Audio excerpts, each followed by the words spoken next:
Jesus wasn't a Christian.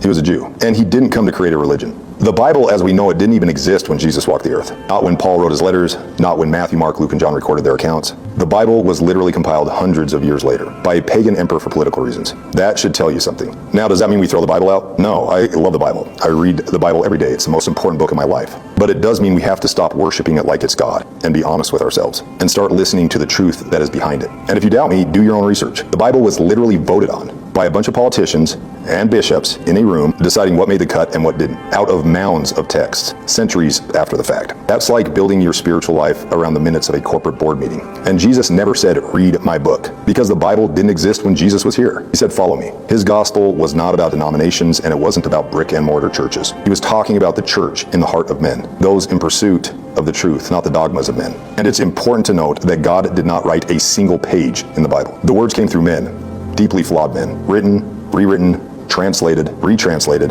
filtered through kings, priests, and politicians, and then argued over by 45,000 different Christian denominations who all swear they're the ones who are right for 2,000 years until it made it into your hands. If that's not confusing, I don't know what is. Now, this is something that Christians do not want to address because it destroys the entire idea that the Bible is flawless and all you need is this book that mainstream Christianity has turned into something of an idol. And for further context, the Old Testament, God smiting people left and right, is not even the same personality as Jesus in the Gospels telling us to forgive our enemies. We're talking about two totally different characters. It's like trying to mix a Metallica concert with a Mr. Rogers Neighborhood Special and calling it one genre or religion. The God of the Old Testament is not the same God as the one that Paul wrote about in his letters. And neither are the same character as Jesus from the four Gospels. Jesus said something really interesting once. He said, be like little children. Kids do not need theological degrees.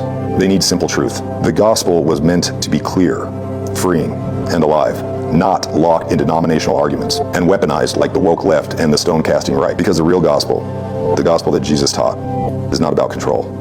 It's about freedom. So if the Bible is fallible, good. That means it's human. And if it's human, then the point was never the pages. It was the person. And he still says the same thing today. Follow me and be free.